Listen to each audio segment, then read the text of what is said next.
Welcome to How to Keep Your Sales Pipeline Full. I'm Coach Phil. I'm going to tell you a little bit about me. I'm also wearing my prescription sunglasses today because my regular glasses broke. I want to start with who I am. I'm the leading historical sales trainer in the country.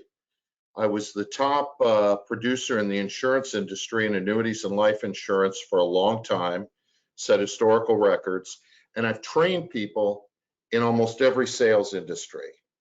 So if you want a chance to talk with me, I'm happy to give you 30 free minutes to help you in your career. It doesn't matter if you sell cars or copiers or real estate or insurance, it doesn't matter.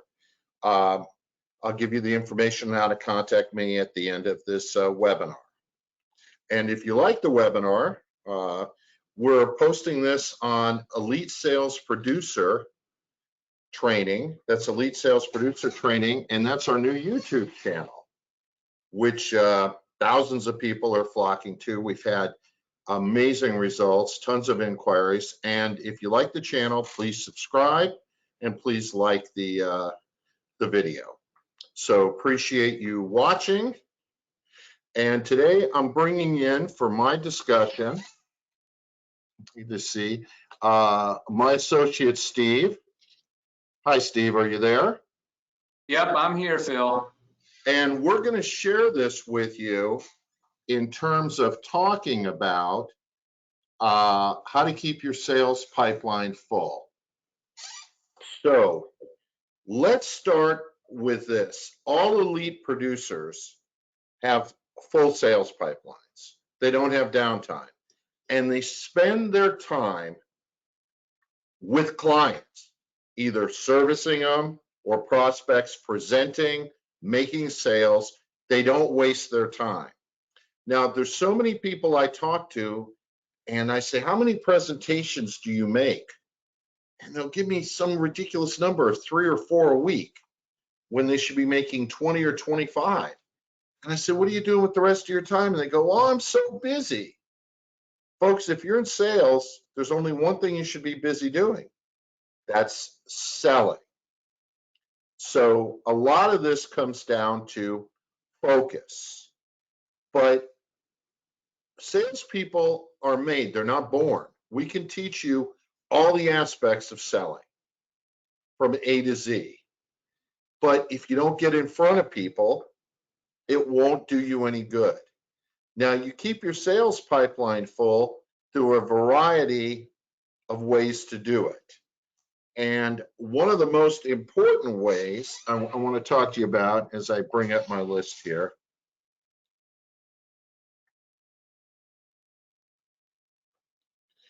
to do this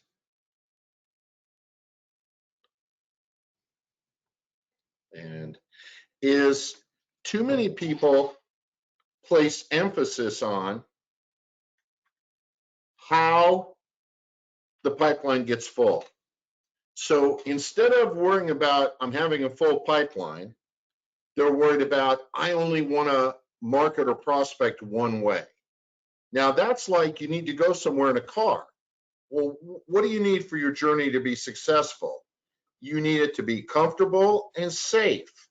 Doesn't matter if it's a red car or a blue car. If you get an Uber, you're going to turn it away because it's red and you only want blue? Of course not. So too many people in sales say, I only want to bring people in through door-to-door, cold calling, or I only want to bring people in through seminar marketing, or through radio, or through TV. And it doesn't matter. What matters is keeping it full. And you should experiment. You should test all the time. So let me give you an example here. Steve, you've heard this story before. I was working with a top salesperson in Louisiana, and I went to see him, and we were talking about his marketing, and he mentioned that 3/4 of his sales came from radio. And I said, so what are your marketing plans on the next 12 months? And he said, well, I'm going to cut back on the radio. And I said, Why? And he says, it's expensive. And I said, but it's bringing you in 3/4 of your revenue. And he said to me, what do you suggest? I said, I double or triple your radio. Absolutely. To keep that pipeline full and increase your pipeline. Now, Steve, something you and I have talked about at length is the investment that salespeople need to make in themselves. When they make an investment in marketing or prospecting or referral networking, that's an investment in themselves. Steve, would you comment on this? This is something you and I have spent hours talking about. Sure. When you're investing in marketing, what you're doing is investing in your belief that your business is a good business and it's a business that helps people. And if you're worried about or you don't believe that that is a good investment, you basically are saying you don't believe in yourself or in your business. And if you don't believe in yourself or your ability to be successful in your business, you should be in another business. If you do believe in yourself and your business, investing in marketing, which is telling people about you and your business, should be easy to do because you're investing in the one thing that you control, yourself. One of the major mistakes people make in not keeping their pipeline full is the failure to invest either time, so I'll give you a couple of examples here, or money, or both. So let's say that I'm working with a new salesperson and they don't have any money for marketing. That's not unusual. But they have a product that's desirable to the end user. So we will have to do something there that's not a lot of fun. We're going to have to cold call.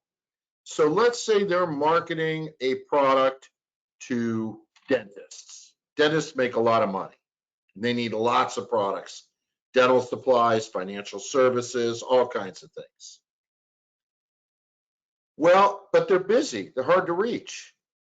So we would set up a campaign for people to cold call the office managers to try and get an appointment with the dentist, and then to follow up, or the office manager or the person responsible, to follow up with email and to build a pool of candidates so that they're eventually becoming a point where the work that they're putting in now will lead to a large reward at the end. Now, here's the problem with this. That's not fun. It's a lot of work. It's drudgery. But what's old is new, and it works. At our office, about once a week, somebody stops by cold calling from a business, legitimate businesses. And I've asked them, because it's hot, we're in Florida. Why are you doing this? It's really hard work. And they say, this is where all our business comes from. We get to meet the people and see if they have a need for our product and take it from there. So when we talk about this, keeping your pipeline full, there's a couple of ways to do it. The first way is, if you're starting out, is to spend money on marketing. And that we can help you with easily, not spending the money, but where to do it and how to do it. Spending the money on marketing to get in front of prospects. But if you don't have any money, you've just got to work at it. Absolutely. Now, that leads me to a couple of comments. You need to have a goal out there about how many prospects a week you plan on seeing or talking to or discussing. If it's in person or Zoom meetings, maybe it's 25. If it's over the phone, maybe it's more. Maybe you sell a very complex product and it takes longer to do that. Maybe you sell cars, and in order to get to your goals, you need to get people to take 10 test drives a day. But you have to have a goal and you have to write it down so you can reach it. By the way, The greatest car salesperson of all time, Joe Girard, and he's in the Guinness Book of World Records, he hammered the phones, which brings back two key words on how to keep your sales pipeline full. Relentless determination. Elite sales producers are relentless about their determination to be successful, and it's keeping your pipeline full. The other thing that we want to talk to you about is referral networks. Now, this is something that no matter how much Steve and I browbeat into all our clients, they don't like to do. Am I right, Steve? Yes, you are, Phil. They feel like they're begging, and they're not. So I want you to think about the value of a referral. It's a warm lead. It comes from somebody who knows you and trusts you. I have one client that's going to make over $1 million this year just from referrals, from setting up referral networks. And the beauty of referral networks is, I want you to think about this. And it's so important. Whoever has bought your product, whoever has been interested but maybe didn't buy it because it wasn't the right time or the right need, they know other people who may have a need. And there's nothing wrong in asking them, if you know of anyone, I'll send people your way who will be interested in what you do. And if you know of anyone who can use what I do, please refer them to me. So I want you to think about this, because I think building a referral network is the absolute smartest thing any great elite sales producer can do. Let's say over the next 6 months, you have a goal. You want to get 100 people who will refer you business. Now, you just can't get them to agree once. You can't get them to say, yeah, Phil, I'm going to send it to you. You have to nurture them. It's like a flower. You have to stay in touch. Maybe take them to lunch once in a while. And a lot of you go to these community meetings for business people where they all work on referrals, but the key is not the people in those meetings, it's all the people they know, just like you referring it back. So if you've got 100 people to refer you business, and if each one only referred you 2 people a year, that would be 200 people a year. And if you sold half of them, that's 100 sales. It's 2 a week. So let's say you sell copiers and you stop by a business and I have the greatest new copier. We have a copier, it works. We'd love to have a great new one. It's not in our budget. Okay, but you know other people in business. If you know anybody who might be interested in a demonstration of the greatest copier of all time, does everything but wash your dishes, would you please refer them? And if you do, I'm going to send you a gift certificate to go out to dinner with. And that's the way a lot of people build referral networks. Listen, Mr. Smith, I know you're not doing this. You're going to refer me people to help me and help your friends. But if you do, even if they don't buy, I'm going to send you a great gift certificate to a restaurant you like or a store you like. Or if you send me enough business, I'm going to send you and your spouse on a cruise. I want you to start thinking about this, because remember, there are people who love to help you for the goodness of helping you. And then there are people who love to help you because they're motivated. And they're not greedy, but they're saying, well, if you meet my friend Phil's sending me a gift card, or last year he sent me and my wife on a cruise because I referred him 10 great clients. There's so many ways to build referral networks. If you play golf, have one of your clients or prospects bring 2 or 3 of their friends and treat them to a round of golf. Take people to sporting events. People love that. You take your client and you say, I've got 4 tickets to the football game, the baseball game, the hockey game, whatever. Do you have a couple of friends you can invite? There's so many ways to do this to keep your sales pipeline full. I can't even begin to tell you. And that needs to be your goal, because if it's full, your sales will be unbelievable. Now, that's a time investment.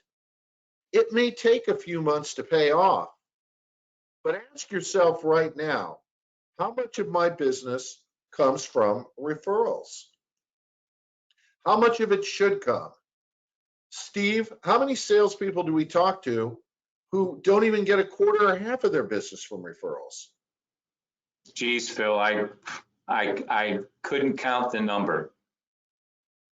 It's a ton.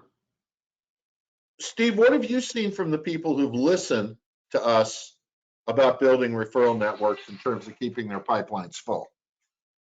Well, I know of a couple people that what they've done is they take existing clients and offer to throw them a birthday party and ask them to invite their friends and colleagues.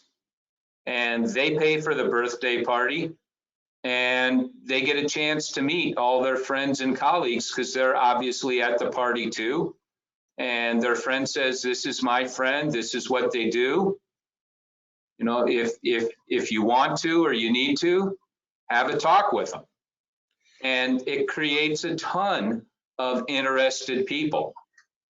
Let me give you a great story from Josh Altman's book. For those of you who don't know, Josh Altman is a top-selling realtor in the country for $1 Million Listing Los Angeles, which is a TV show I recommend you watch because these guys are all great salespeople. But he's written a couple books. In the first book, he tells a story about dealing with a client and taking him out, and it's been a while since I read it, over 2-3 years looking at houses, and the guy never bought, ever. And Josh sells expensive houses, sells $5, $10, $50 million homes. And one day he's at a social event and he sees this gentleman, and the gentleman comes up, puts his arm around him, and he introduces Josh to his friend, and he says to his friend, this is Josh Altman, he's my realtor. The friend was looking for a house, and I don't remember the exact amount of the house. Josh sold him. It was either 8 million or 14 million. It was a 6-figure commission. And he had never even sold the guy who introduced him. So if you're going to start thinking like an elite producer, you want to emulate the top producers in your field. So hopefully we've given you a lot of ideas on this, Steve and I, on the importance of keeping your sales pipeline full. I want to tell you again about the new YouTube channel. Please subscribe to it. It's free. We've got a nice video library, and we're adding all the time. If you're interested in 30 minutes of talking to me at no charge, or how to work with me, send me a text or email me. I'm happy to help you. And I want to tell you, to your success, this is a great way to start. But remember the words focus, focus, focus. Thank you very much for watching. I'm Coach Phil, and I'm out.